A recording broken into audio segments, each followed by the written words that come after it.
यहाँ पर अपने बात करते हैं आज की हमारी जो वर्णमाला से संबंधित जो क्लास है, तो उसमें अपने आज हम 8वां जो भाग है उसके ऊपर हम चर्चा करने वाले हैं। और उसमें हम बात करेंगे सर, लास्ट क्लास में हम पढ़ रहे थे सर, उच्चारण जो स्थान होते हैं उनसे उत्पन्न होने वाले वर्णों का जो आपका नामकरण चल रहा था वो हम जानेंगे।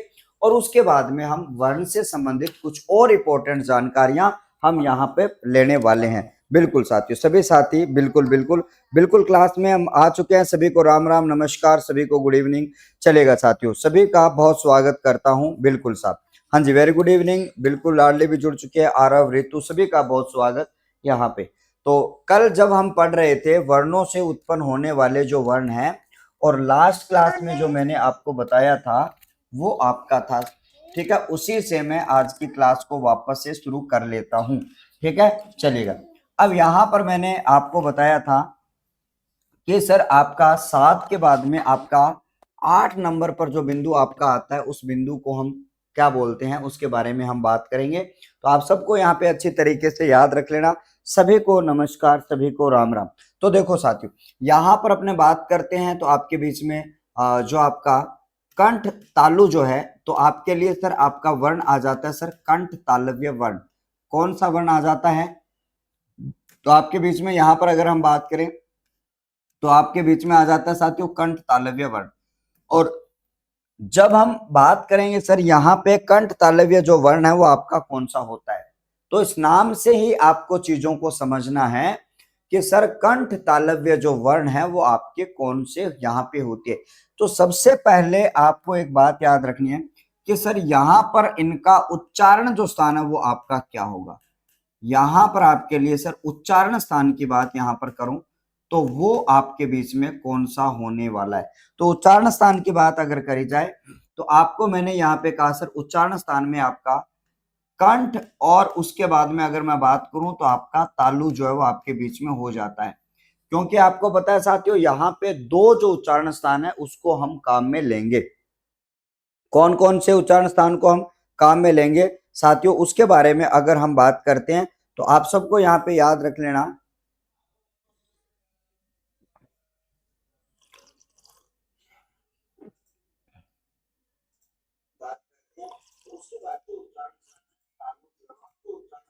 ठीक, चलेगा। अब यहां पर आपको मैंने कहा सर, यहां से आप सबको बहुत अच्छी तरीके से याद रखना है सर, आपके लिए कौन सा हो जाता है सर आपका कंठ और तालु। अब हमने क्या किया सर, इन दो उच्चारण स्थानों को आपने मिलाया, एक तो आपने कंठ को मिलाया, एक आपने तालु को मिलाया। जब आप कंठ और तालु को मिला लेते हो तो वहां पर आपका कंठ तालव्य जो वर्ण है वो आपके बीच में यहाँ पे हो जाता है।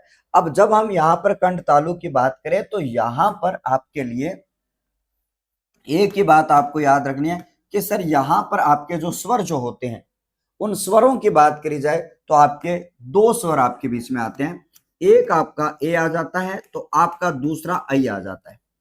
लेकिन अगर मैं यहाँ पे आपको बताऊं कि सर इसमें व्यंजन जो वर्ण है वो आपके कंठ तालु में नहीं होते हैं, व्यंजन वर्णों में आपके कंठ तालु जो वर्ण है वो आपके बीच में नहीं होते हैं। तो ये बात आप सबको बहुत अच्छी तरीके से याद यहाँ पे रख लेना है, सर कंठ तालु आपके यहाँ पे नहीं होते। अब जैसा कि मान लो मैंने यहाँ पे कहा कि जब आप इन दोनों की बात करते हो कि सर आपका ए जो है वो आपका कैसे बनता है, तो आप इस बात से परिचित होंगे सर, ए जब आपका बनाया जाता है तो आपका वो ए या फिर आ के बाद में आपको याद रखना है साथियों ह्रस्व और आपका दीर्घ ई जो है। यहां पर मैं अगर बात करूं सर आपका ए या आ की बात अगर करी जाए तो आप सब लोगों को यहाँ पे याद रखना कि सर ए या आ का उच्चारण स्थान क्या था, अभी हमने जाना था कल की कक्षा में सर, इनका उच्चारण स्थान था आपका कंठ, और यहां पर इसका उच्चारण स्थान था सर आपका तालु। आपको पता है सर, अब जब कंठ और तालु को मिलाया जाएगा तो कंठ तालव्य आपका हो जाता है, ये बात आपको याद रखनी। उसके बाद में अगला जो वर्ण आपके बीच में आ जाता है सर आपका आई आ जाता है, आपको अच्छी तरीके से याद रखना है।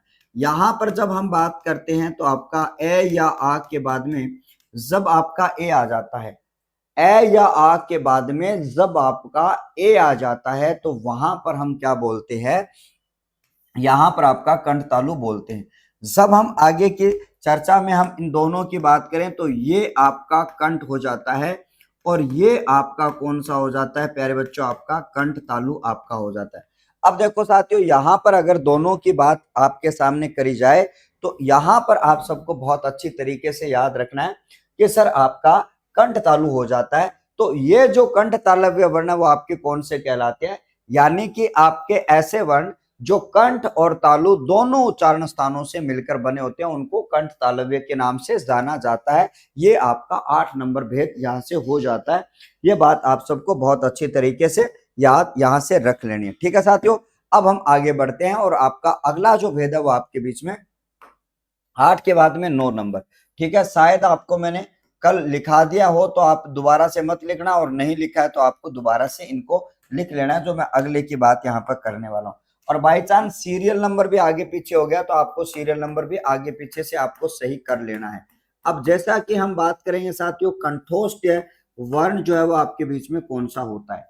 तो कंठोष्ठ वर्ण की बात अगर मैं करूं तो आप सबको यहाँ पे ध्यान में रखना। सर आवाज वगैरह प्रॉपर आ रही है क्या, एक बार बताओ मुझे, है ना, आवाज वगैरह सही चल रही है क्या, एक बार बताओ, है ना, आवाज वगैरह सही चल रही है क्या? ओके, आवाज वगैरह एकदम से सही आ रही है क्या, बहुत बढ़िया। चलो मैंने चेक कर लिया खुद ने, आवाज है वो आपकी एकदम से ठीक आ रही है। अब यहां से आपको देखना है कि सर कंठोष्ठ की बात करी जाए तो आपको ध्यान में रखना इसका जो आपका उच्चारण जो स्थान होता है, इसका जो आपका उच्चारण जो स्थान होता है उसकी बात अगर मैं आपके सामने करूं तो आप सब लोगों को एक बात याद रखनी है साथियों, उच्चारण स्थान की बात अगर करी जाए तो आपको याद रखना सर इसमें आपका कंठ और आपका क्या होता है साथियों, कंठ के साथ में आपका ओष्ठ जो है वो आपके बीच में यहाँ पे आ जाता है। क्या आ जाएगा साथियों, कंठ और ओष्ठ। अब दो को मिलाया गया है तो आपको पता है साथियों इनमें वर्ण जो है वो आपके कौन से हो जाते हैं। तो बताओ भैया वर्ण जो है वो आपके कौन से हो जाते हैं। तो आपको मैंने यहाँ पे कहा साथियों वर्ण जो है वो आपके कौन से हो जाते हैं, तो ये बात आप सबको अच्छी तरीके से याद रखनी है। इसमें भी आपके स्वर जो है वो आपके आ जाते हैं सर, दो स्वर आपके आ जाते हैं। स्वर की बात अगर करूंगा तो आपका ओ आ जाता है और यहाँ पर आपको याद रखना सर औ आ जाता है। इसमें भी व्यंजन नहीं होता है, याद रखना। बाई चांस आपको ये पूछ ले भाई कि सर इसमें क्या आपका व्यंजन होता है क्या, तो आपको याद रखना सर व्यंजन इसमें नहीं होता है। कंप्लीट, चलो आगे बढ़ते हैं। अब हम आगे की बात करेंगे तो आपके लिए यहां पर आपको मैंने कहा कि जब हम बात करते हैं, और आप सबको यहाँ पे अच्छी तरीके से याद रखना साथियों, यहाँ पर आपका बहुत ही अच्छी तरीके से ये जो है हो जाता है। आपको अच्छी तरीके से यहाँ पर क्या रखना है सर, आपको याद रख लेना होगा। तो अब हम आगे बढ़ते हैं साथियों, ये तो गया। अब ओ और औ आपका कैसे बनता है उसकी चर्चा मैं अगले पेज पर करूंगा। तो आ जाओ साथियों, यहां पर अपने नोट करते हैं कि सर आ आपका जो यहाँ पे आपका ओ जो होता है वो कैसे बनता है। तो आपको मैंने कहा कि भाई साहब जब ए या आ के बाद में जब आपका हर्स्व और दीर्घ उ आता है, जब आपके बीच में हर्स्व और दीर्घ आपके बीच में आ जाता है तो आप सबको मैंने यहाँ पे कहा कि आपको बेहतरीन तरीके से याद ये रखना है कि सर ए या आ की बात अगर करूं तो आपका कंठ हो जाता है और यहां पर आपके बीच में ओष्ठ जो है वो आपके बीच में हो जाता है। ये बात आप सबको अच्छी तरीके से याद रखें। ठीक है, जब मैंने यहाँ पे कहा सर इसका जब आपका उच्चारण स्थान होगा तो इन दोनों को मिलाओगे तो आपका कंठोष्ठ हो जाएगा, नो प्रॉब्लम। ठीक है, क्या हो जाएगा साथियों, आपका कंठोष्ठ हो जाएगा। तो आगे हम जैसे ही बढ़ेंगे तो आपको पता होगा सर अगला जो आपके बीच में उच्चारण आएगा वो आपका आएगा सर औ। तो आपको पता होगा औ कैसे बनता है, औ जो है वो आपका कैसे बनता है। तो औ की बात अगर करी जाए तो आप सब लोगों को पता होगा सर औ बनता है आपके बीच में किस प्रकार से बनता है। तो यहां पर मैंने कहा कि जब आपके बीच में ए या आ की बात करूं तो आपको ध्यान में रखना सर आपका ओ आ जाता है।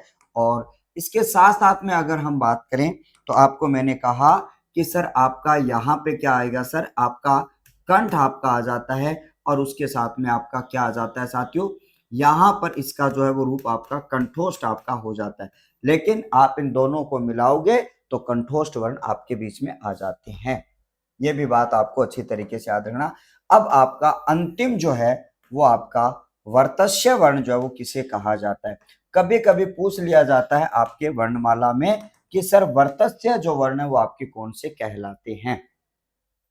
आज मैं आपको कह रहा हूं कि वर्णमाला का जो टॉपिक है वो 8 क्लासेस के माध्यम से आपका मैं कंप्लीट करवाने जा रहा हूं।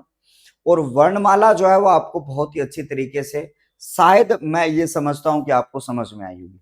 फिर भी आपको ये लगता है कि यार सर आपने तो भूल से ये सारी चीजें छोड़ दी, ये छोड़ दिया, वो छोड़ दिया, तो आप क्लास के नीचे जरूर कमेंट करना। मैं आपकी क्लास को जो है वो क्या करने वाला हूँ साथियों, यहाँ पर मैं सीन करने वाला हूँ अच्छी तरीके से। क्या करने वाला हूँ प्यारे बच्चों, आपका अच्छी तरीके से आपका यहाँ से सीन करने वाला हूँ। और आप सबको क्या करूंगा भैया, अच्छी तरीके से सारी चीजें आपको मैं बता दूंगा। ठीक है, चलो अब यहां पर आपका 10वां जो भेद आपके बीच में आ जाता है, जिसको कहा जाता है सर वर्तस्य। यहां पर आपके वर्तस्य वर्ण किसे कहा जाता है। अब सबसे पहले आपके लिए ये नाम तो आपके लिए नया होगा, वर्तस्य। ठीक है, ज्यादातर एग्जाम में वर्तस्य वर्णों के बारे में जानकारी नहीं मिलती है या जानकारी प्रश्न नहीं पूछे जाते हैं। बट आपको यहाँ पे बता दूं कि सर वर्तस्य वर्ण जो आपके बीच में हो जाते हैं उसकी बात अगर करी जाए तो इनका जो उच्चारण जो स्थान है, इनका उच्चारण जो स्थान है उसकी बात यहां पर करूं तो आपको अच्छी तरीके से याद रखना, इनका उच्चारण स्थान आपका क्या है सर, वर्तस है। क्या साथियों, इनका उच्चारण स्थान है वर्तस। अब सर वर्तस क्या होता है, तालु और मसूड़ा जो होता है ना, उसके बीच का जो स्थान होता है उसको वर्तस कहा जाता है। किसे कहा जाता है साथियों, तालु और मसूड़ा जो है उसके बीच का जो स्थान होता है, उस बीच के स्थान को क्या कहा जाता है साथियों, मसूड़ा यहाँ पर कहा जाता है। ये बात आप सबको अच्छी तरीके से याद यहाँ पे रख लेनी है साथियों। क्या कहा जाता है साथियों, वर्तस यहाँ पे कहा जाता है। ये बात आप सबको अच्छी तरीके से याद यहाँ पे रख लेनी। अब जैसा कि मान लो आपको मैंने कहा सर इसमें वर्ण जो है वो आपके कौन से आते हैं, तो आपको यहाँ पर याद रखना सर, इसमें व्यंजन वर्णों की बात अगर करी जाए तो इसमें आपके व्यंजन जो वर्ण है वो आपके कौन से आ जाते हैं। वर्तस्य किसे कहा जाता है, तो आपको मैंने यहाँ पे बताया, देखो यहाँ पर आपका से, ज, ल और आपका न। अगर इन चारों वर्णों का एक ग्रुप पूछ लिया जाए, अगर इन चारों वर्णों का क्या पूछ लिया जाए भैया, एक आपका, जी नमस्कार सुथार जी, अभिनंदन। यहां पर मैंने कहा सर इन चारों का एक वर्गीकरण पूछ लिया जाए, इन चारों को एक साथ पूछ लिया जाए, तो आपको ये बताना सर ये वर्तस्य आपके होते हैं। क्या होते हैं सर आपके, ये वर्तस्य व्यंजन आपके होते हैं। इनकी बात हम करें, इनका उच्चारण स्थान वर्तस है, और वर्तस का मतलब होता है साथियों आपका जो तालु और जो मसूड़ा जो होता है या दंत जो होता है उनके बीच का आसपास का जो स्थान होता है उसको वर्तस के नाम से जाना जाता है। ठीक है, तो ये आपका हो जाता है साथियों उच्चारण स्थानों से होने वाली जो महत्वपूर्ण जो जानकारी है वो आपके बीच में। अब यहां पर एक सवाल आपके बीच में और आ जाता है, एक सवाल आपके बीच में और आ जाता है, उसके बारे में हम बात करें। विजय लक्ष्मी स्वागत है साहब, प्रणाम प्रणाम विजय लक्ष्मी जी, अभिनंदन। जो भी नए साथी जुड़ रहे हैं और पहली बार मेरे साथ में जुड़ रहे हैं तो उनको क्या करना चाहिए भाई, आज की क्लास के साथ साथ में अब से पहले जो 7 हमारे जो सेशन हुए हैं, बहुत ही शानदार वाले जो सेशन आपके बीच में है, उन सेशन को भी आपको क्या कर लेना चाहिए, कनेक्ट कर लेना चाहिए, ताकि आपको वर्णमाला से संबंधित एक भी जानकारी जो है वो आपकी छूटे नहीं। मैंने भरपूर प्रयास किया आपके साथ में वर्णमाला को खतरनाक तरीके से पढ़ाने का। एग्जाम का जो पैटर्न जो होता है, एग्जामिनर की जो तय होती है वो पूछ सकता है, वहां तक हमने जाने की कोशिश करी है। अब मैं आपको कुछ नई चीज आपको बताने जा रहा हूं, यानी कि वर्णमाला से संबंधित पहले तो आपको ये बताना है सर वर्णमाला किसे कहा जाता है। ये सवाल आपका पहला होना चाहिए था। आप कह सकते हो कि सर आपको सबसे पहले ये जानकारी देनी चाहिए थी, लेकिन आपको मैं बता देता हूं भाई साहब कि वर्णमाला आपने कंप्लीट कर ली है। तो अब मैं आपसे ये पूछना चाहूंगा कि सर वर्णमाला किसे कहा जाता है, तो वर्णमाला आप किसे कहते हो, वर्णमाला जो है वो आप किसे कहते हो, आप सबको ध्यान में रखना। अच्छा अच्छा, कि sir very good evening dear sir, very good evening dear लाडली, अभिनंदन आपका। अच्छा मोनिका कह रही है गुरुजी रिकॉर्डेड में देख लिया, बहुत अच्छा करवाया, फिर थैंक यू भाई। हाँ भाई, अगर आपको ऐसा लगता है नहीं कि यार गुरुजी इतने दिनों में वर्णमाला में कोई भी डाउट आपको लगता है ना, बिल्कुल मेरी जवाबदेही रहेगी और आपको उसको करवाया जाएगा।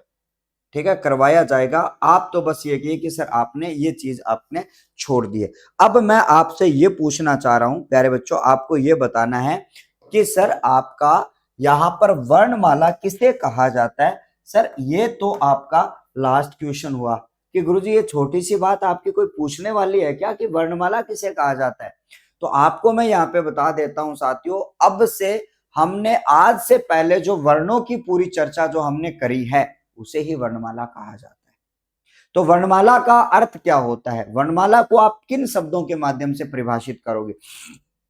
तो मैंने यहाँ पे कहा साथियों, ठीक है, वर्णों के परिभाषा आपको लिखनी है साथियों, वर्णों के सुव्यवस्थित समूह को, यहां पर मैं कह रहा हूं साथियों, वर्णों के सुव्यवस्थित समूह की बात अगर करी जाए, वर्णों के सुव्यवस्थित समूह को वर्णमाला कहते हैं। सुव्यवस्थित समूह को क्या कहा जाता है सर?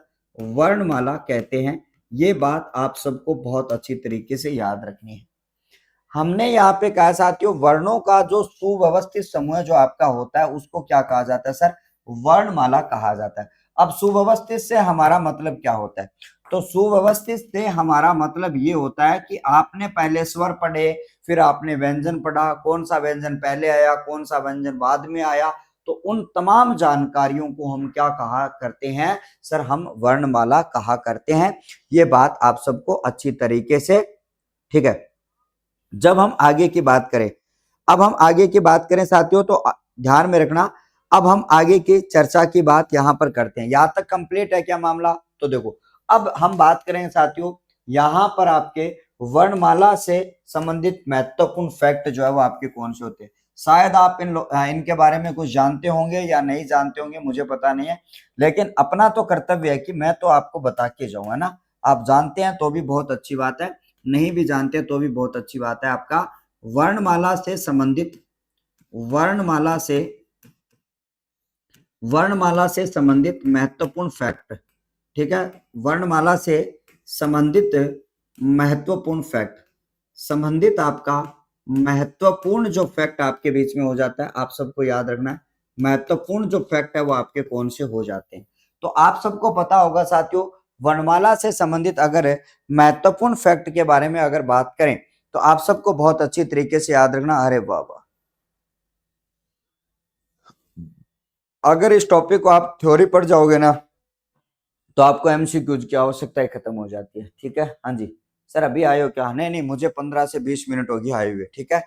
हाँ, अब हम आगे की बात करते हैं साथियों। अब सबसे पहला जो फैक्ट है वो आपके बीच में कौन सा होता है? सबसे पहले हम बात करें कि सर संयुक्त व्यंजन किसे कहा जाता है, तो सबसे पहला जो फैक्ट आपके बीच में आता है साथियों, क्योंकि यहां से प्रश्न आपका आ जाता है।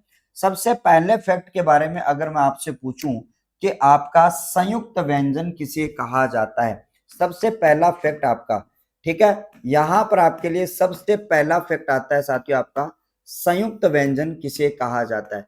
अब आपको एक बात याद रखनी है साथियों, एक होते हैं आपके साथियों संयुक्ताक्षर। आपने एक नाम सुना होगा सर, संयुक्ताक्षर, सुना है क्या? मैंने बताया था सर, क्षय, त्रय, जय और आपका सर, इनको हम संयुक्ताक्षर बोलते हैं। इनको क्या कहते हैं सर? हम संयुक्ताक्षर कहते हैं। अब जब हम इनकी बात करें सर, ये संयुक्ताक्षर होते हैं, तो आप संयुक्त व्यंजन किसे कह रहे हो? तो संयुक्त व्यंजन से हमारा मतलब ये होता है कि सर आपका एक उसमें आधा आ जाए अपने मूल रूप में और दूसरा आ जाए आपका पूरा,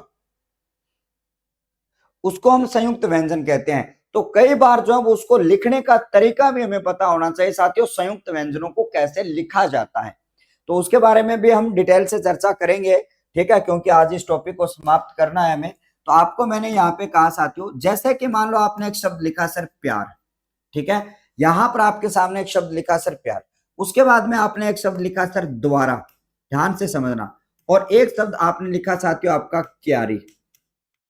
अगर आप इन तीनों शब्दों की बात करेंगे, तीनों शब्दों की बात करें और एक शब्द आपने लिखा, अब इन तीनों शब्दों में आपने देखा कि जो आपने आधा वर्ण किया है, आपने यहां पे कहा साथियों जो आधा वर्ण किया है, कहां लिखा सर वर्ण? अच्छा अच्छा, कि वर्णमाला से संबंधित महत्वपूर्ण फैक्ट कहां पे लिखना है? वर्णमाला, वर्णों से, वर्णों के सुव्यवस्थित समूह को वर्ण कहते हैं। कहां पर? ये तो ठीक है, ये कह रहे हो क्या वर्ण? बहुत बढ़िया, शाबाश, ठीक है, यहां पर वर्ण कहते हैं, शाबाश, थैंक यू भाई बताने के लिए। हाँ जी,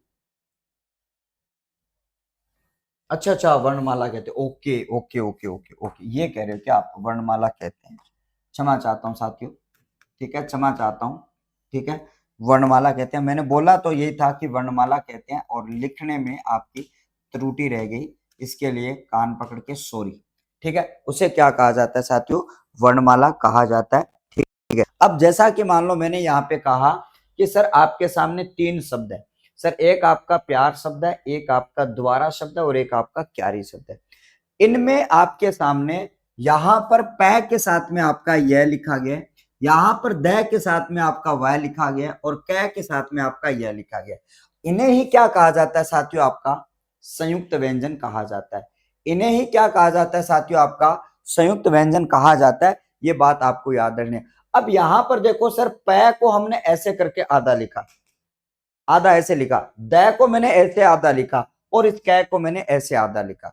इन तीनों को आधा लिखने का क्या होता है? एक अलग अलग प्रोसेस होता है। तो आपको यहां पर याद रखना है कि एक आधा हो और दूसरा पूरा हो, या दोनों आधे हो और अगला तीसरा पूरा हो, तो ऐसी कंडीशन में उनको क्या कहा जाता है साथियों? आपका संयुक्त अक्षर कहा जाता है। जैसे कि मान लो कई बार ऐसा भी आ जाए, आपको याद रखना, जैसे कि उज्जवल शब्द आ जाए कि सर 2 बार आधे आ रहे हैं और एक उसके बाद में पूरा आ रहा है, तो उनको क्या कहा जाता है? आपको याद रखना साथियों, उनको क्या कहा जाता है? सर यही संयुक्त अक्षर आपके होते हैं।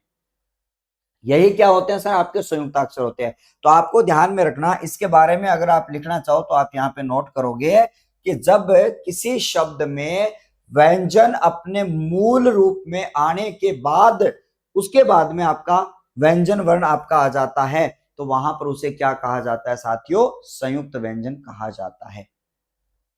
उसे क्या, ये जो आपके सामने, अब यहां पर आपको मैंने यहाँ पे उज्जवल जो शब्द लिखा है ना, उस उज्जवल शब्द में आपको संयुक्त व्यंजन तो है, लेकिन इसकी जानकारी आपको क्या करनी है सर? अलग से जाननी होगी। मैं आपको यहाँ पर ये बता रहा था कि जब आपके दो एक जैसे आ जाए और एक पूरा आ जाए, तो इनको आप किसके नाम से जानोगे? यह जो है वो आपका क्या कहलाता है, उसके बारे में भी हम अलग से बात करने वाले हैं। ठीक है, तो आप सबको यहाँ पे ध्यान में रखना। तो आगे की चर्चा में हम लिखेंगे यहाँ पर कि जब किसी शब्द की बात करूं, जब किसी शब्द में दो दो भिन्न भिन्न, जब किसी शब्द की बात अगर करी जाए तो आपको याद रखना, जब किसी शब्द में, जब किसी शब्द में दो दो भिन्न भिन्न दो भिन्न भिन्न दो भिन्न भिन्न व्यंजन व्यंजन आए, किंतु एक सामान्य सी भाषा में लिख रहा हूं, किंतु एक आपका आधा हो, किंतु एक आधा और दूसरा पूरा हो, और दूसरा आपका पूरा हो, तो आपको याद रखना दूसरा पूरा हो तो उसे संयुक्त व्यंजन कहते हैं। उसे आपका संयुक्त व्यंजन कहते हैं। तो उसे आपका संयुक्त व्यंजन कहते हैं। ठीक है, अब आपके मन में जो सवाल आ रहा है कि सर क्षय त्रय जय को क्या कहा जाता है, तो वो आपके संयुक्त अक्षर होते हैं। समझ में आ गई? अब सवाल आपका ये रहता है कि सर ये जो आपका आता है सर उज्जवल जो शब्द है, ये उज्जवल जो शब्द है वो आपके बीच में क्या है? तो इस उज्जवल के बारे में हम आगे चलकर बात करेंगे। सर उज्जवल शब्द है वो आपका दो एक जैसे आ रहे हैं, तो इसको किस नाम से जाना जाता है?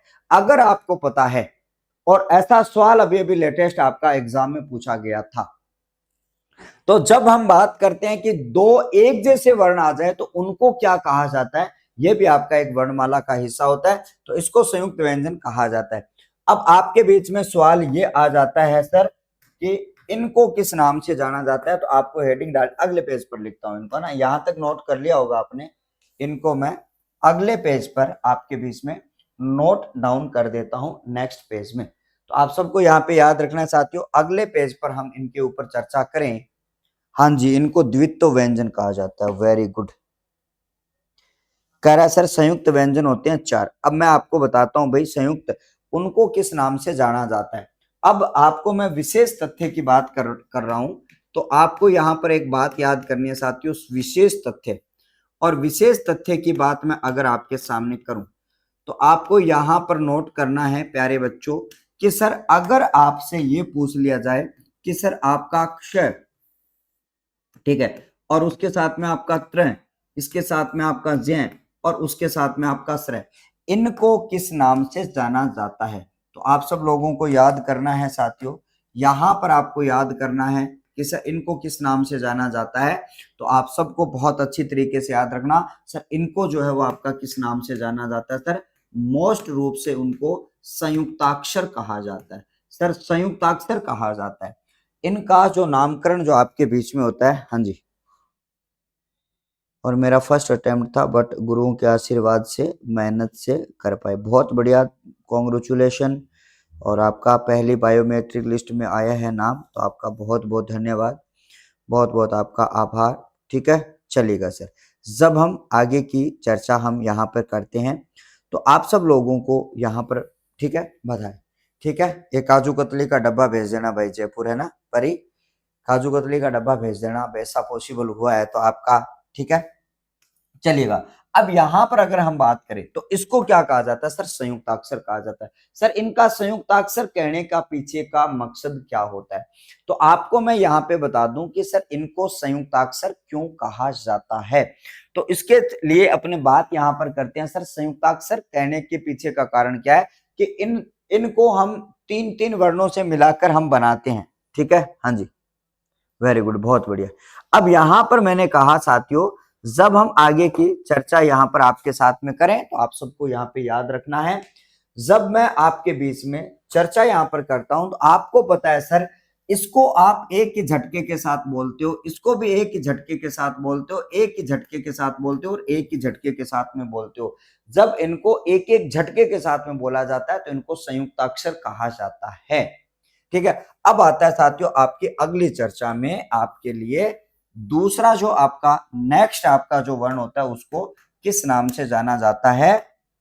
जैसा कि एक बच्चे ने बताया कि सर आपके लिए अगला जो वर्ण आपके बीच में आ जाता है उसको क्या कहा जाता है साथियों? आपका द्वित्व वर्ण आपका आ जाता है। क्या आ जाता है साथियों? आपका द्वित्व वर्ण जो है वो आपके बीच में यहाँ पे आ जाता है। कौन सा वर्ण आ जाता है साथियों? द्वित्व वर्ण। अब हम जानने वाले हैं साथियों, हाँ जी, खाली हाथ आए हैं, हाँ, दो या दो से अधिक वर्णों से मिलकर, हाँ बिल्कुल खाली हाथ आए हैं, बिल्कुल खाली हाथ नहीं आना भाई। ठीक है, 1 किलो का डब्बा नहीं भेज पाओ तो ठीक है। ठीक है, अब हम आगे की बात करते हैं। जैसा कि आप सबको यहाँ पे पता होगा, आप सब लोगों को यहाँ पे याद रखना, ठीक है, हाँ, हरियाणा की जो भी मिठाई प्रसिद्ध है, क्षेत्रपाल नगरी से स्वागत है, रोहित सिंपा जी, अभिनंदन, चलेगा। अब यहाँ पर मैंने कहा प्यारे बच्चों, आप सबको मैंने कहा सर ये द्वित्व वर्ण जो आपके बीच में वो कौन सा यहाँ पे हो जाता है। अब देखो सर द्वित्व, अब द्वित्व की बात अगर मैं आपसे करूं तो आपको एक बात याद रखनी है सर, द्वित्व वर्ण में आप सब लोगों को याद ये रखना है कि सर आपके दो एक जैसे वर्ण, एक आधा हो और एक पूरा हो, एक आधा हो और एक पूरा हो, उसे द्वित्व कहा जाता है। हाँ, चॉकलेट भेज दो चाहे कुछ भी भेज दो, ठीक है, ऐसी चीज भेज दो जो पहुंचने में 4-5 दिन लगे तब तक खराब न हो, बस ऐसी चीज भेजना। आप भेजो और खराब हो जाए ऐसा फिर मजा नहीं आएगा, चलेगा। यहां पर आपके लिए सर द्वित्व वर्ण किसे कहा जाता है? आप एक शब्द पढ़िएगा सर सच्चा, है ना, ठीक है, उसके बाद में आप एक शब्द पढ़िएगा साथियों कुत्ता। क्या पढ़िएगा साथियों? कुत्ता। और एक शब्द आप अभी अभी मैं आपको बता रहा था सर उज्जवल, यहां पर क्या पढ़िएगा साथियों? उज्जवल। अब जैसे कि मान लो आपके ये तीन शब्द आपको दिखाई दे रहे हैं, अब भेजने वाला तो बोल ही नहीं रहे, क्या ही भेजें भाई।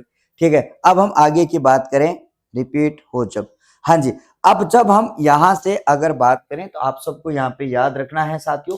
तो आपको मैंने यहाँ पे कहा सर एक तो आपका शब्द आता है सर सच्चा, इसमें देखो सर दो च, यहां पर इसमें दो त, और यहां पर अगर देखोगे तो आपका दो जय। और ऐसे ही शब्द आपका यहाँ पे आ जाता है साथियों, कुक्कड़ शब्द आ जाता है, और कुक्कड़ जो शब्द है वो आपके बीच में आ जाता है। यहां पर अगर हम इस कुक्कड़ शब्द की बात करें तो यहाँ पर एक आधा एक पूरा, इनको किस नाम से जाना जाता है? तो आप सबको यहाँ पे ध्यान में रखना, इन वर्णों को क्या कहा जाता है सर? द्वित्व वर्ण के नाम से जाना जाता है। तो आप सब लोगों को यहाँ पर अगर हम बात करें तो ये जो है वो आपके परीक्षा में पूछा जाने वाली चीजें आपकी हो सकती है आने वाले समय में, कि इनको भी आपसे पूछ लिया जाए। तो आप सब लोगों को एक बात मैं यहाँ पे बता देता हूं सर, ये जो है वो आपके बीच में क्या कहलाते हैं।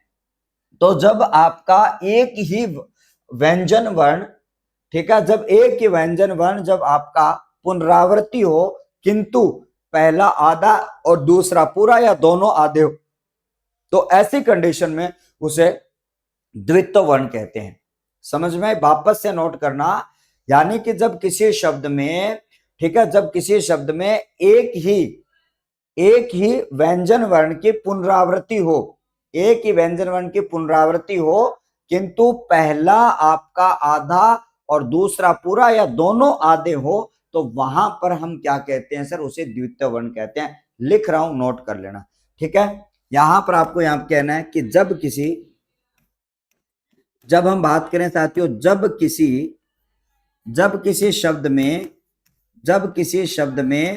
ठीक है, जब किसी शब्द में एक ही व्यंजन वर्ण की क्या हो, एक ही व्यंजन वर्ण की पुनरावृत्ति हो। क्या हो प्यारे बच्चों? आपका पुनरावृत्ति हो। यहां पर मैंने कहा जब किसी एक पुनरावृत्ति हो, किंतु आपको याद रखना है, किंतु आपको एक बात याद रखनी है, किंतु अगर हम बात करें किंतु, ठीक है, पहला आधा और दूसरा पूरा हो, दूसरा आपका क्या हो भैया? पूरा हो, या अपने बात करें दोनों आधे हो, या दोनों आधे हो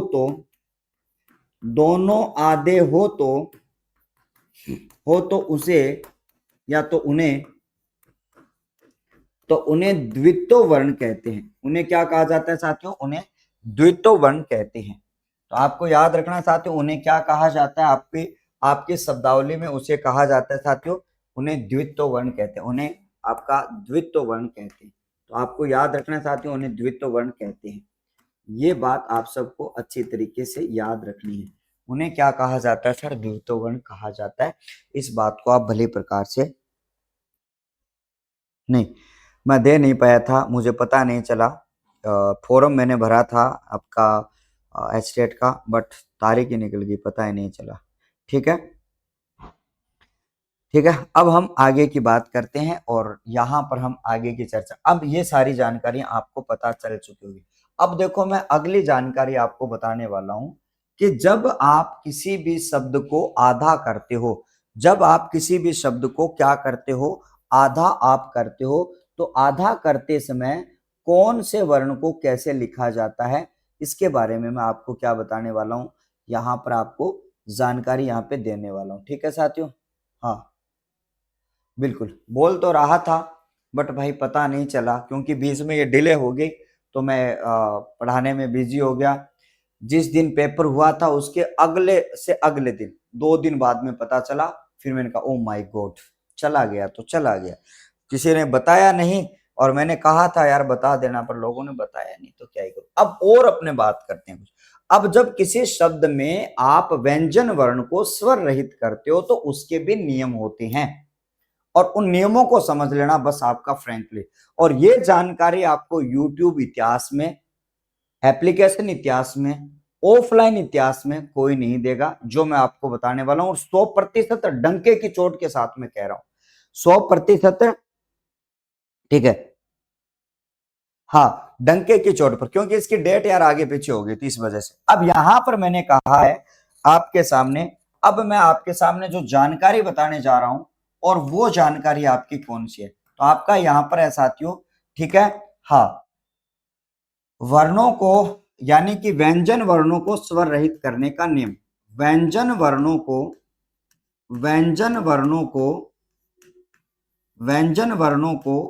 स्वर रहित करने का नियम।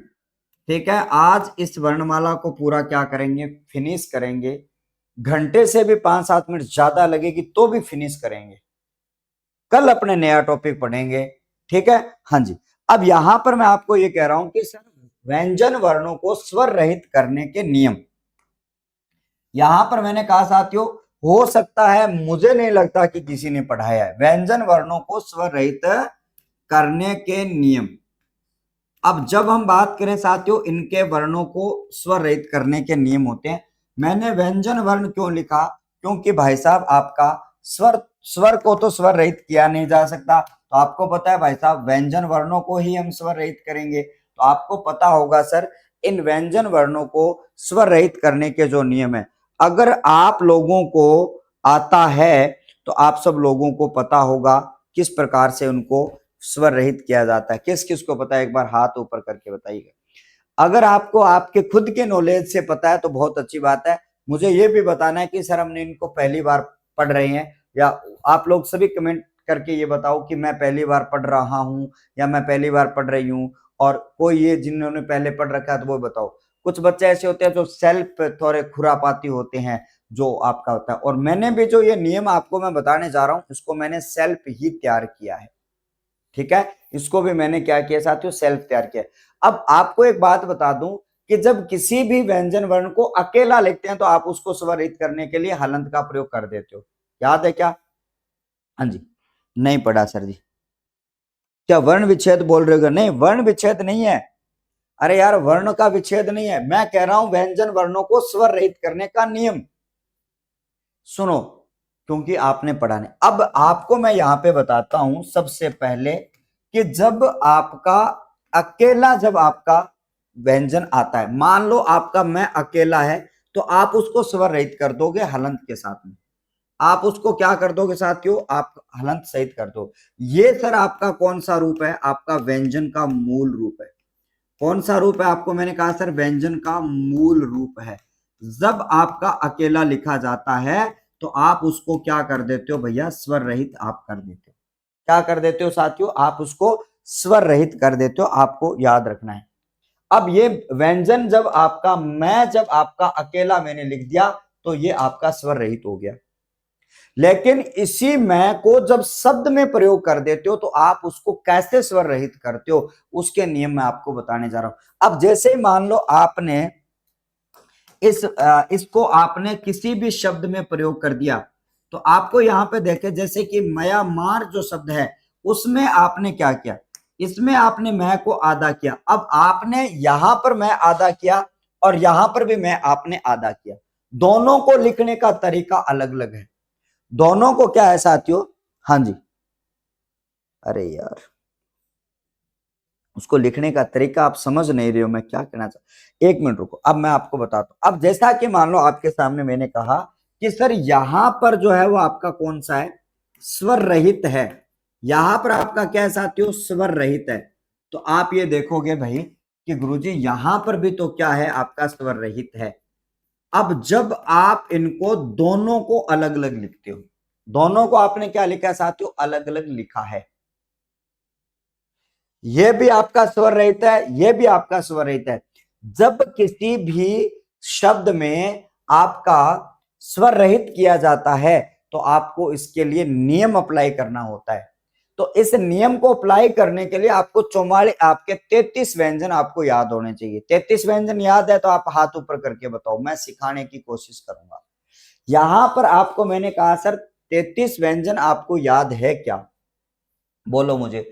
33 व्यंजन याद है तो इसका नियम नंबर आपका, ठीक है, एक तो ये बता दिया मैंने। अब दूसरी चीज देखो, सुनो ध्यान से, ठीक है। जब किसी व्यंजन का, ठीक है, पहला नियम है आपका साथियों, खड़ी पाई से बनने वाले व्यंजन। खड़ी पाई से, खड़ी पाई से बनने वाले व्यंजन याद करना। अब खड़ी पाई से बनने वाले व्यंजन जो आपके कितने होते हैं। अब सबसे पहले तो आपको याद करना होगा साथियों, खड़ी पाई से बनने वाले व्यंजन। खड़ी पाई से बनने वाले व्यंजन, व्यंजनों को स्वर रहित करने का नियम, स्वर रहित करने का नियम। यहां पर मैंने कहा साथियों व्यंजनों को स्वर रहित करने का नियम। अब जब हम बात करते हैं, अब सबसे पहले चीज है कि सर खड़ी पाई से बनने वाले जो हैं, ठीक है, 33 याद है, बहुत बढ़िया, अच्छी बात है भाई। अब सर खड़ी पाई से बनने वाले व्यंजन आपके कितने हैं बताओ। खड़ी पाई से बनने, अब आपको पता ही नहीं है सर खड़ी पाई क्या होती है, किस किस को पता है सर खड़ी पाई आपकी क्या होती है। अब मैं ये कह रहा हूं सर आपके खड़ी पाई से बनने वाले व्यंजन आपके कितने हैं। तो उनको आप स्वर रहित कैसे करोगे? और स्वर रहित करने के लिए आपको इसमें क्या करना है सर, आपका शब्द में प्रयोग भी करना है। इनका शब्द में आपको क्या करना है सर, आपका शब्द में आपका प्रयोग भी आपको करना है। क्या करना है सर, शब्द में प्रयोग करना है। अब अगर हम बात करें तो आपको याद करना होगा सर, आपको सबसे पहले तो उन 33 को याद करना होगा। इस पेज पे आएंगे नहीं, मैं अगले पेज पर बना रहा हूं, 33 को याद करना। अब देखो, सबसे पहले आपको याद करना है उन 33 की, यहां पर चर्चा मैं करूंगा। तो आपके सामने मैं इन 33 को लिखने जा रहा हूं यहां पर, और यहीं पर अपने इस पूरे नियम की कहानी को समझेंगे। सबसे पहले हम बात करें आपके सामने, ये जो 33 जो आपके आते हैं उनकी चर्चा यहां पर मैं करने वाला हूं। सबसे पहले मैंने यहाँ पे कहा सर आपके लिए, यहां पर आता है सर क आ जाता है, उसके बाद में आपका ख आ जाएगा, उसके बाद में आपका ग, फिर आपका ग, और उसके बाद में आपका अंग, पहली पंक्ति। उसके बाद में आपकी दूसरी पंक्ति आती है च, छ, और उसके बाद में आपका जय, और फिर आपका जय, और फिर आ जाता है आपका ये। ठीक है, फिर आपका आ जाता है सर ये। ठीक है, उसके बाद में आपका आता है सर ट, फिर उसके बाद में ठ, फिर आपका ड, फिर आपका ढ, और फिर आपका आ जाता है सर अण। एक बार पुनः देख लेना इनको। ठीक है, उसके बाद में आपका आता है सर तय, फिर आपका थ, फिर आपका द, फिर आपका ध, और फिर आपका आता है न। अब उसके बाद में आपको ध्यान में रखना प आ जाता है, और फिर आपका फ आ जाता है, और फिर ब आ जाता है, और फिर भ आ जाता है, और फिर उसके बाद में आपका मैं आ जाता है। ये सर है आपके 25। अब खड़ी पाई क्या होती है उसके बारे में भी मैं आपको बताऊंगा। इसके बाद में आपका आता है सर ये आ जाता है, आपका व आ जाता है, और आपका र आ जाता है, और आपका ल आ जाता है। उसके बाद में आपका आ जाता है सर स, फिर उसके बाद में आपका स दूसरा, फिर आपका तीसरा स, और आपका आ जाता है सर है। ये जो 33 जो वर्ण हैं, अब इन 33 वर्णों की बात करी जाए, अब सर खड़ी पाई किसे कहा जाता है? सबसे पहले आपको याद रखना सर, ये जो आपकी होती है ना वो खड़ी पाई होती है, इसको क्या कहा जाता है सर, आपका खड़ी पाई कहा जाता है। अब आपको ये कहा गया सर इनमें से ऐसे कितने वर्ण है जो आपके खड़ी पाई से बने हुए हैं? कमेंट करके बताओ फटाफट, आपके ऐसे कितने वर्ण है जो खड़ी पाई से बने हुए हैं, जल्दी से बताओ। यानी कि आपका ऐसे कितने वर्ण है जो आपकी खड़ी पाई से बने हुए हैं, कमेंट करके 1 मिनट का समय आपको दिया जा रहा है। इन 33 में से आपके ऐसे कितने वर्ण हैं जो आपके खड़ी पाई से बने हुए हैं जी। अब जैसा कि मान लो मैंने यहां पे कहा कि इनमें से आपका ऐसे कितने व्यंजन हैं जो आपके खड़ी पाई से बने हुए हैं, फटाफट बताओ।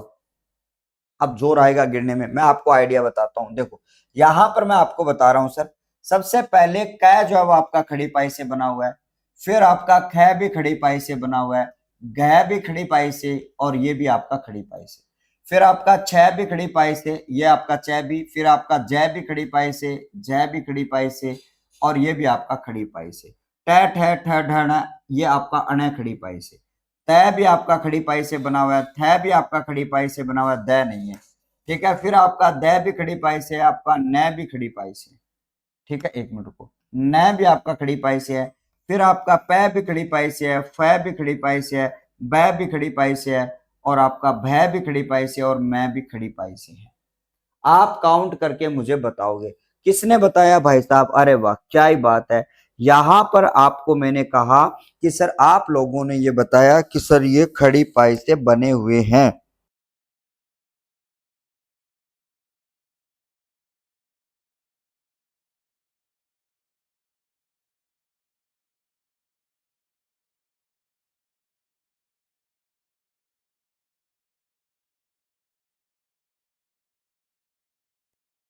शुभम बराड़ के सर 18 नहीं होते भाई, 24 होते हैं। परी ने बहुत ही अच्छी तरीके से।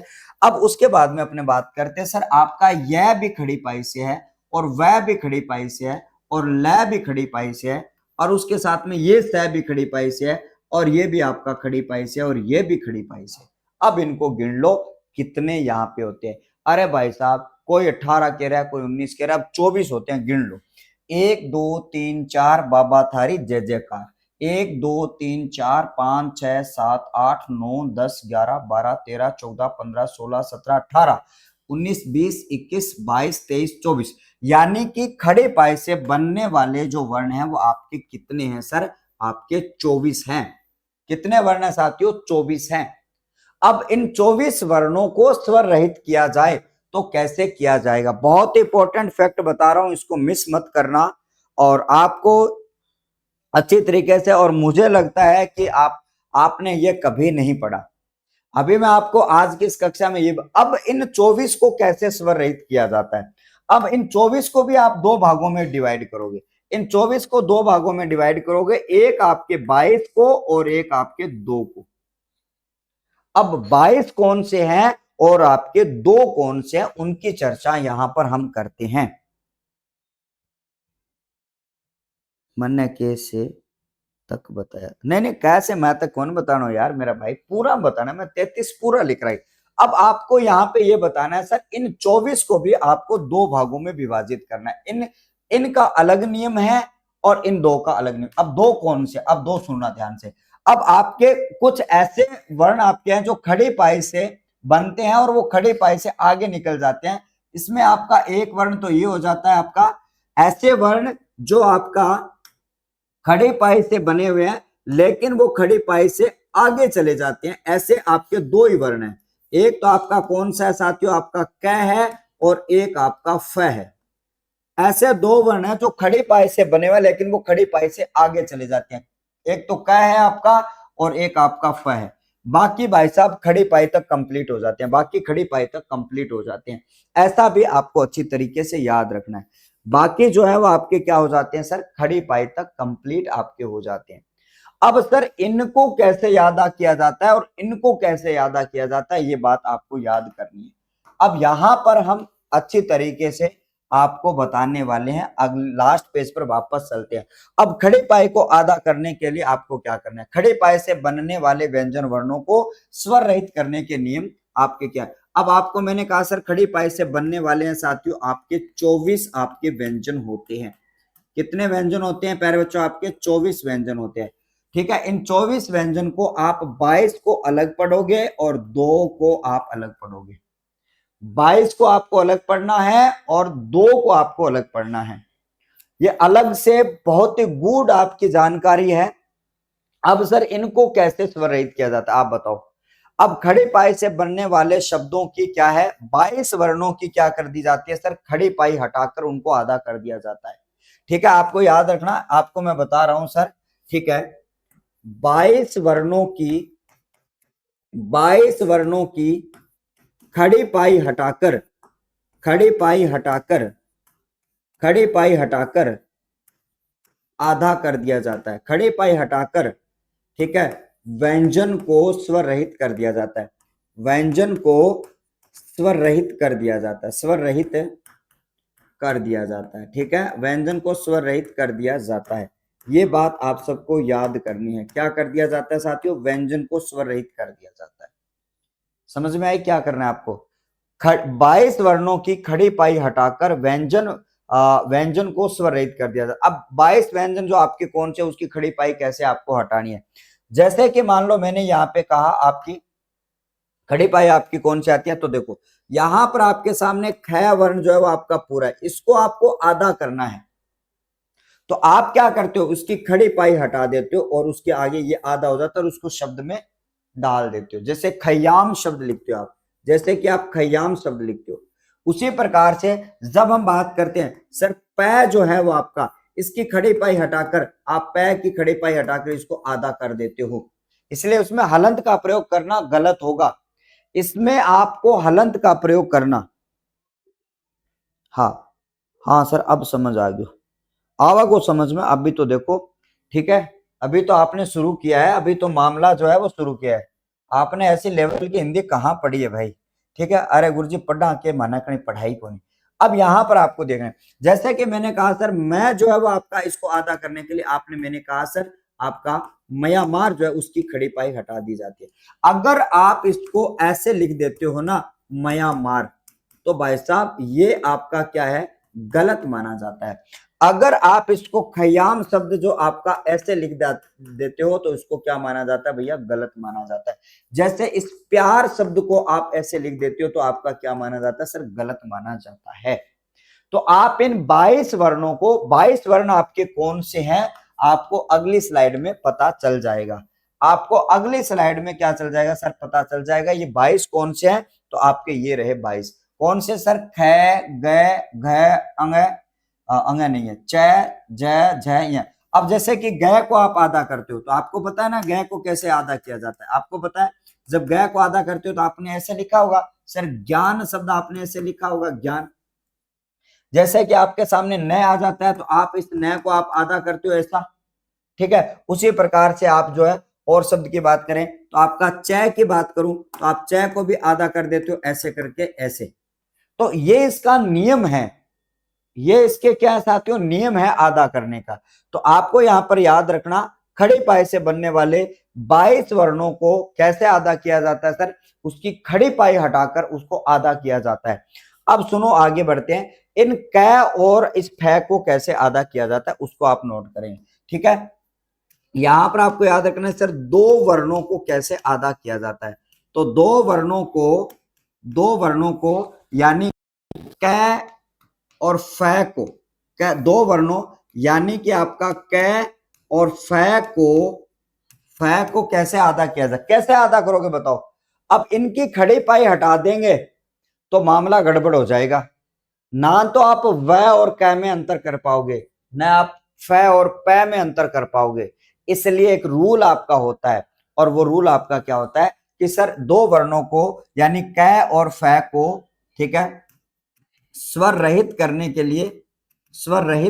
के लिए याद करना आपको, स्वर रहित करने के लिए क्या किया जाता है आपको याद करना, स्वर रहित करने के लिए आपका खड़ी पाई से आगे का भाग, आगे के भाग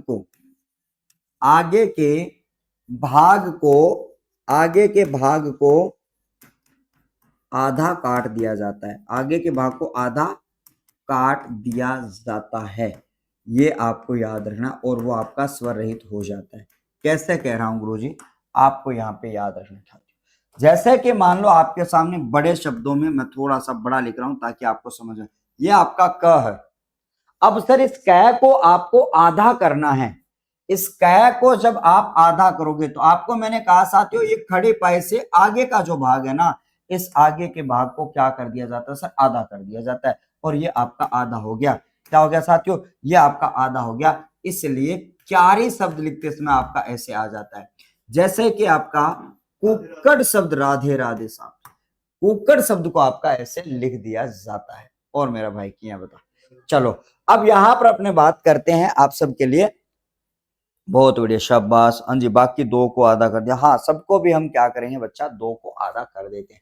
अब यहां पर जैसे कि मान लो आपका शब्द है आपका फ, थोड़ा सा बड़ा लिख रहा हूं ताकि आपको अच्छी तरीके से दिख जाए। जब यहां पर आपको ध्यान में रखना सर, इस फ को आपको आधा करना है, तो आपको याद करना सर, ये फ जो है उसको आधा करने के लिए क्या करना होगा सर, आपका ऐसे कर देना होगा। अब फ से बनने वाला आधा शब्द जो है यार, मुझे कोई मिले तो बता देना, ठीक है, आधा मिले तो बता देना।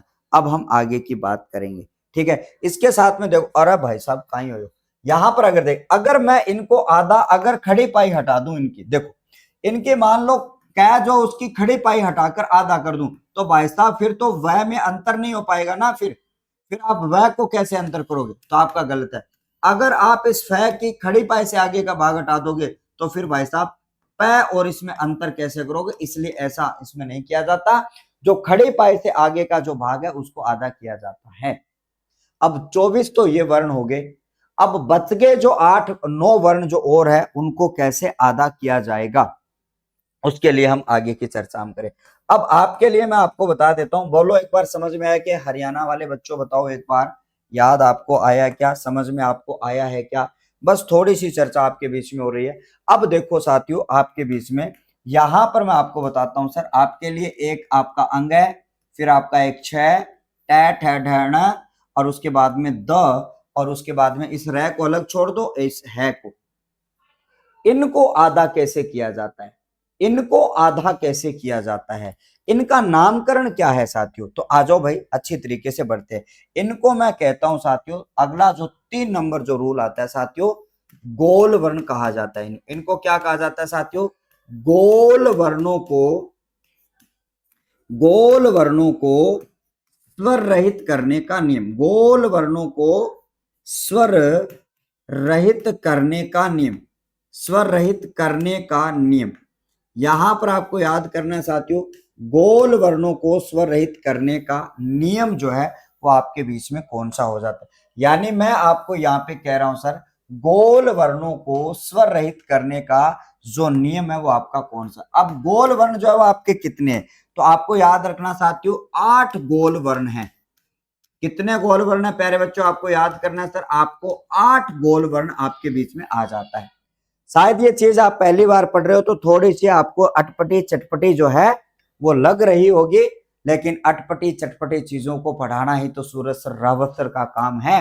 बाकी तो हिंदी तो दुनिया पढ़ा ही रही है, आपको चलेगा। अब यहां पर आपको मैंने कहा जब हम आगे की बात करते हैं, ठीक है, इनको तो मैं स्टेटस में भी ना लगाऊं भाई, ठीक है, क्योंकि लोग कॉपी कर लेंगे, फिर तो अपनी चीज को चुरा लेंगे वो। अब हम आगे की बात करते हैं। सर ये 8 गोल वर्ण है, उनको कैसे अदा किया जाता है?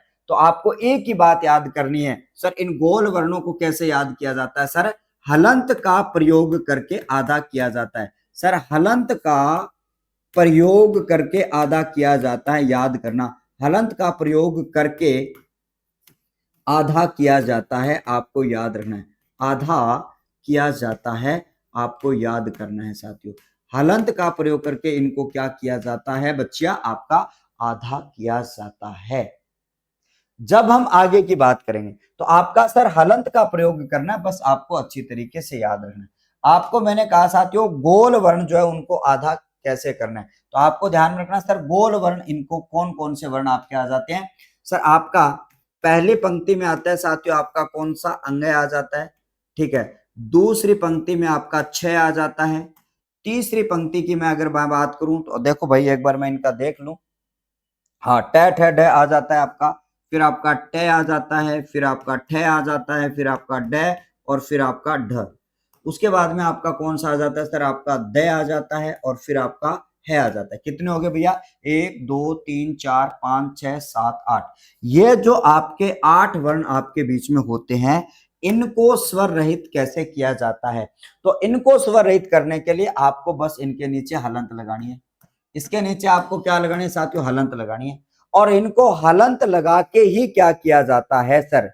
नहीं नहीं, नो नहीं, एक को मैंने अलग छोड़ दिया, बच्चा पढ़ो यार एक बार, एक को मैंने अलग छोड़ दिया, उसका अलग रूल है, और वो रे भाई साहब खतरनाक वाला आदमी है, इसको भी हम पढ़ेंगे। अब हम बात करेंगे सर, अब इनके नीचे हलंत लगा के आधा किया जाए। अब इसकी खड़ी पाई है नहीं, कैसे हटाओगे?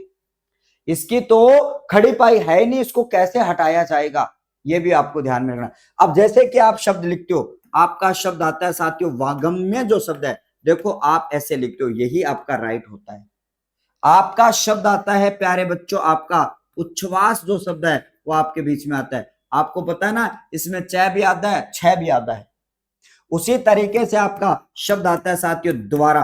अब खड़ी बोली ये कहती है भाई साहब ऐसे लिखना है, ऐसे लिखना है इसको। आप द के नीचे वह आपके पैरों में वह नहीं लगा सकते हो। आप क्या नहीं लगा सकते हो साथियों?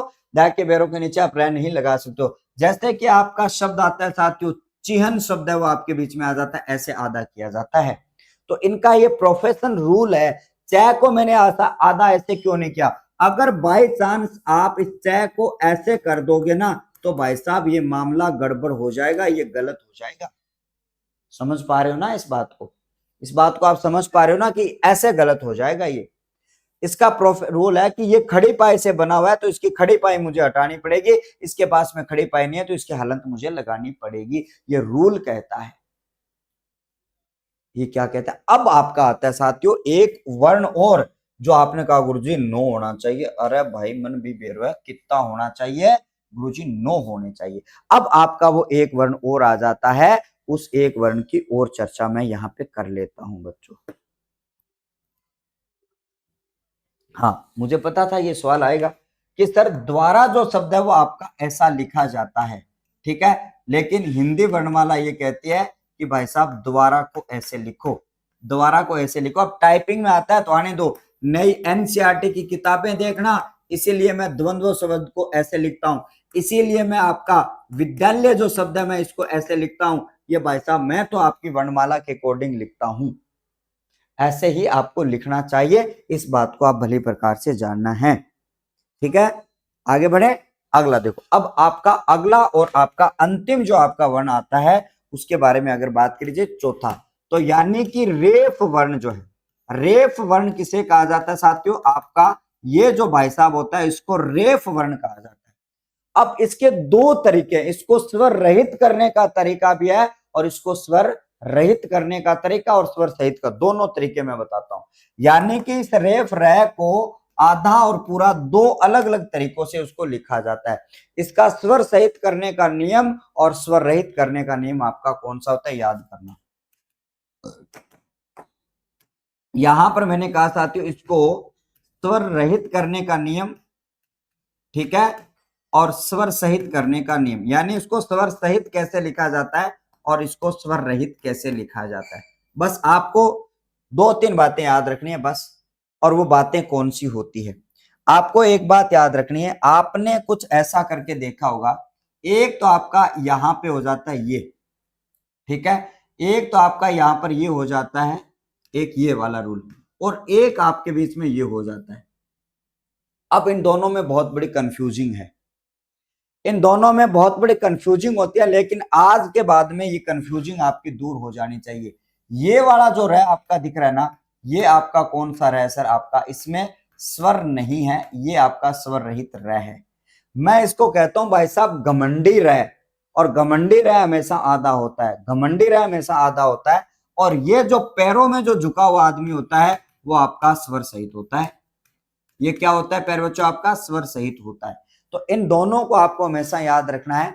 एक बात बस सिर्फ इतनी सी याद रख लेना, इतनी सी बात याद रख लेना कि ये जो आपकी एक सीरो रेखा है, इस सीरो रेखा पर मैं तीनों चीजें बता देता हूं। एक तो मान लो आपका ऊपर आता है र, और एक आपका यहाँ पे आ जाता है ऐसा रह, और एक आपके बीच में ऐसा रह आ जाता है। और आगे बढ़े तो आपको याद रखना साथियों, एक रह जो आपका आता है सर, गोल वर्ण जो आपके बीच में होते हैं, ऐसे गोल वर्ण उसके नीचे ऐसा लिखा हुआ होता है। आप इन तीनों चारों रह को पहचान रहे हो ना?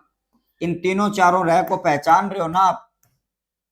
इनके अलग अलग रूल है। ये जो आपका गोल वर्ण वाला जो रह है, यहां पर आपको मैंने कहा सर इसका ये जो रह, अब इन सब की अलग अलग कहानी है। बस आपको शॉर्ट और कम शब्दों में मैं आपको बता देता हूं। हाँ जी, बहुत बढ़िया और अच्छी तरीके से आप लोगों ने, कंफ्यूजिंग आपको नहीं रखनी है यहाँ पर बिल्कुल भी, आपको अलग अलग प्रकार की जानकारियां उम्मीद करूंगा कि आपको अच्छी लगी। ये वाला जो रह है वो आपका, इस ऊपर वाले रह को छोड़ दो, इस सिरो रेखा के ऊपर जो रह है वो आपका आधा है बस, यानी कि स्वर रहित है। और इसके नीचे जितने भी रह हैं, इसके नीचे जितने भी रह वो आपके कैसे हैं साथियों? स्वर सहित हैं, यानी कि पूरे हैं। स्वर सहित हैं यानी कि आपका क्या है सर? पूरा है। बस आपका झंझट खत्म, झंझट खत्म कि जो इस सिरो रेखा के ऊपर जो रह आता है वो आपका आधा होता है, और उसके नीचे जो भी रह आपका लिखा है, चाहे इस पैर में लिखा है रह पूरा है या आपका ऐसा लिखा है, वो आपका पूरा होता है बस। ठीक है, और ये जिसके पैर में आता है वो उसके पैर में आया ना, वो आपका आधा होता है, आपको याद रखना है। अब कंप्लीट हुआ क्या बताओ एक बार? व्याग्र में रह तो पूरा है ना? बिल्कुल व्याग्र में रह पूरा है, तो यही तो आपको याद करना। अब यहां पर मैं आपको बताता हूं, जैसे कि आपके बीच में यहां पर आपका एक शब्द आया साथियों, व्याग्र शब्द आपके बीच में आया। जैसा कि मैंने यहाँ पे कहा सर, व्याग्र जो शब्द है यहां पर ये जो आपका रह वो पूरा है, लेकिन ये जिसके पैर में ना वो आधा है। रह जिसके पैर में होता है वो आधा होता है। लिख लो कि रह जिसके पैर में होता है वो आधा होता है, जिसके पैर में होता है, जिसके पैर में होता है वह आधा होता है। वह क्या होता है साथियों? आधा होता है, वह आधा होता है। बस आपको याद यही रखना है, क्योंकि रह पूरा है लेकिन आपको याद रखना इसमें घ जो है वो आपका आधा है। ये बात आप सबको याद रखनी है। कंप्लीट हुआ मामला यहां तक, बस आपका यहां पे कंप्लीट हो जाता है। ठीक है, चारों को क्या? ठीक है, अब हम आगे की बात करेंगे, चलिएगा। हाँ, चलो देखो, अब यहां पर मैं एक बात बताऊं, इन रह को वापस देखो कि सर आपके बीच में सिरो रेखा के ऊपर जो आपके बीच में रह जो लगा हुआ है वो आपका आधा होता है, और सिरो रेखा के नीचे वाले सभी रह जो आपके आधे हैं। कहने का मतलब आपको मैं बता रहा हूं कि सर इस क्रम में आपका जो शब्द आता है, क्रम में ये जो रह होता है वो आपका आधा होता है, और इस क्रम की बात अगर करूं तो इसमें जो रह आपका होता है वो आपका क्या होता है सर, आपका पूरा होता है। बस इस रिपीट कर लेना इसको। अब मैं एक लास्ट जानकारी और बताते हुए इस चैप्टर को, इस क्लास को क्लोज करने वाला हूं। समय आपका थोड़ा सा ज्यादा हो रहा है, बट मुझे भी थोड़ा सा हो रहा है, और आपको भी आपका जो समय वो मैंने ज्यादा लिया है थोड़ा सा। एक बार हम देख लेते हैं, बस अभी तक मैंने कहा ना 5-7 मिनट ज्यादा लगेगी तो कोई बात नहीं बट कोई बात नहीं, चलेगा। अब यहां पर आपको थोड़ा सा मैं आपके लिए एक और इंपॉर्टेंट जानकारी, और मुझे लगता है ऐसी जानकारी आपको किसी ने नहीं बताई होगी। अब आप हिंदी जब आप किससे पढ़ रहे हो, हिंदी जब आप सूरज सर से पढ़ रहे हो, और एक ऐसे व्यक्ति से पढ़ रहे हो जो हमेशा विद्यार्थियों के लिए डेडिकेटेड रहता है, उनके लिए अगर बात करी जाए, ये आपके बीच में, यहां पर आपके बीच में कुछ चीजें मैं आपको बताने जा रहा हूं, इनको आप बहुत अच्छी तरीके से याद रखना। अब मैं आपको कुछ इंपॉर्टेंट जानकारियां बताने जा रहा हूं, और वो जानकारियां कौन सी है। आपने देखा होगा सर इस ऊपर वाली लाइन को क्या कहा जाता है, इस वाली लाइन को क्या कहा जाता है, और उसके साथ साथ में आपके बीच में यहां पर आप दो बिंदियां लगाते हो, इन दो बिंदियों को क्या कहते हो, और उसके साथ साथ में आप एक इस रेखा के नीचे बिंदी लगाते हो, उसको क्या कहा जाता है, इस रेखा के इस साइड में बिंदी लगती है उसको क्या कहा जाता है, और एक बिंदी आपकी यहां लगती है उसको क्या कहा जाता है, एक बिंदी आपकी यहां लगती है उसको क्या कहा जाता है, एक आपकी ये बिंदी लगती है उसको क्या कहा जाता है। क्या बताने जा रहा हूं, समझ में आ गया क्या, बताओ। यहां पर मैं आपको क्या बताने जा रहा हूं ये समझ में आ गया है क्या, आपको बताओ। अब मैं आपको ये बता रहा हूं कि प्यारे बच्चों, आपको हमेशा याद रखना, ऊपर जो आप शब्द लिखते हो और उसके ऊपर जो रेखा खींचते हो ना, इस रेखा का नाम होता है सर शिरो रेखा। इस रेखा का नाम क्या होता है साथियों, शिरो रेखा होता है। और जो हर शब्द पर खींची जानी चाहिए, जो मैंने इस रेखा को खींचा है, इसको शिरो रेखा कहा जाता है। उसके साथ में आपको याद ये रखना है साथियों, ये जो आपकी रेखा होती है उसका नाम मैंने अभी बताया कि इस रेखा का नाम होता है प्यारे बच्चों आपका खड़ी पाई होता है। इसको क्या कहा जाता है साथियों, खड़ी पाई कहा जाता है। इस रेखा का जो नाम होता है वो आपका क्या होता है साथियों, रेखा कोई बाइली नहीं है, रेखा का मतलब ये लाइन है। हाँ जी सर, कोई बात नहीं, अच्छी लगी क्लास, अच्छा अच्छी लगी क्या, ओके मेरे भाई अच्छी लगी है ये कह रहा है, ठीक है अच्छी लगी है तो मेरे भाई को बहुत बहुत धन्यवाद, आपने प्रशंसा की। हाँ, टाइम का पता तो मुझे नहीं पता चलता है, चलेगा। इसके बाद में ये जो दो बिंदियां होती है, इधर आप जो शब्द लिखते हो और दो बिंदियां लिखते हो, इन दो बिंदियों को किस नाम से जाना जाता है प्यारे बच्चों, ये दो बिंदियां आपकी विसर्ग होती है। जैसे कि आपने लिखा सर रामाहा, ये वाली जो बिंदियां उनकी बात मैं यहाँ पे कर रहा हूं, इन दो बिंदियों को विसर्ग कहा जाता है। इन दो बिंदियों को विसर्ग कहा जाता है। इस पूरी लाइन को शिरोरेखा कहा जाता है, इस लाइन को खड़ी पाई कहा जाता है। अब सर ये ऊपर एक बिंदी आती है, अब जब हम बात करेंगे साथियों, ऊपर जो ये बिंदी होती है जो आपकी खड़ी पाई के सीध में लगती है, यानी कि आपने क्या लगाया सर, ए के ऊपर आपने बिंदी लगाई, मतलब आपकी खड़ी पाई के जस्ट सामने लगती है, उसको क्या कहा जाता है सर, अनुस्वार कहा जाता है। क्या कहा जाता है प्यारे बच्चों, आपका अनुस्वार कहा जाता है। ये बात भी आपको अच्छी तरीके से याद रखनी है, ये भी आपको क्या रखना है सर, अनुस्वार को अच्छी तरीके से याद रखना है। ये जो आपका एक आपका ये वाली जो बिंदी लगती है उसको कहा जाता है भैया चंद्र बिंदु कहा जाता है, आपका इनका नामकरण होता है। क्या कहा जाता है सर, इनका नामकरण होता है ये। अब हम आगे बढ़ते हैं, आपको हो सकता है इनकी जानकारियां पता हो, लेकिन मैं मेरे हिसाब से भाई चीजें अधूरी नहीं छोड़ना चाहता, ठीक है। उसके बाद में आपकी ये जो खड़ी पाई होती है ना, ये जो खड़ी पाई, ओ भाई साहब रुको रुको, अब यहां पर हम बात करें सर, ये खड़ी पाई है और उसमें आप ऐसे करके लगाते हो, मान लो डे लिखा और उसके नीचे आपने ये बिंदी लगाई, इस बिंदी का नाम क्या होता है। इसके बाद में आपने ये बिंदी लगाई, इस बिंदी का नाम क्या होता है। और आपके कुछ ऐसे वर्ण आपके बीच में होते हैं तो उनको क्या कहा जाता है, इस बिंदी को बताओ, फटाफट बताओ। हाँ जी, क्लास ओवर कहाँ है, अभी अभी चल रही है भाई, क्लास ओवर थोड़ी हुई है अभी, अभी तो क्लास चल रही है ना। अब यहां पर मैंने कहा सर, इस बिंदु का नाम होता है सर आपके लिए, इस बिंदु को ताड़न जात बिंदु कहा जाता है, ठीक है। क्लास को एक बार रिपीट कर लेना सर, ये आपका ताड़न जात बिंदु आपका होता है, आपको याद रखना, केवल आपके दो वर्णों पर लगती है, एक आपका ड, ताड़न जात वर्ण आपका आता है, एक आपका ड, इन दो के नीचे इनका प्रयोग किया जाता है, आपको याद करना है। इस बिंदु का नाम होता है साथियों आपका, इसको पंचम बिंदु कहा जाता है। इसको कौन सा बिंदु कहा जाता है रे मेरे जीवड़ो? पंचम बिंदु कहा जाता है। एक वर्ण पर लगती है और क वर्ग का पांचवा, कितना सर आपका? क वर्ग का पांचवा जो होता है उसके ऊपर आपकी यहाँ पे लग जाती है, आपको याद करना है। ठीक है, क्या लग जाती है प्यारे बच्चों? आपका क वर्ग के अंत में लग जाती है। ये बात आप सबको बहुत ही अच्छी तरीके से याद रख लेनी है। इसके बाद में आपको मैं ये कह रहा हूं, जब हम यहां पर बात करें साथियों, ये जो बिंदु होती है उसको क्या कहा जाता है सर? आपका नुक्ता कहा जाता है, आपको याद करना है। इसको किस नाम से जाना जाता है सर? आपका नुक्ता बिंदु कहा जाता है। ये भी बात आपको बहुत अच्छी तरीके से याद रखनी है।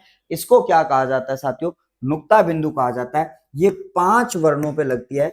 ये आपको मैंने पहले बताया, क, फिर आपका ख, और उसके बाद में आपका ग, और उसके बाद में आपका ज, और उसके बाद में आपका फ। ये 5 वर्ण बिंदुओं पर लगती है। ये बात आपको बहुत अच्छी तरीके से याद यहाँ पे रख लेनी है। तो चलिएगा, आप सबको बहुत ही अच्छी तरीके से मैं बता दूं कि आज की जो हमारी जो क्लास है वो यहीं पर आपकी समाप्त हो जाती है। आशा और उम्मीद के साथ में आप सबको बहुत अच्छी तरीके से याद रखना है इन सारी चीजों को।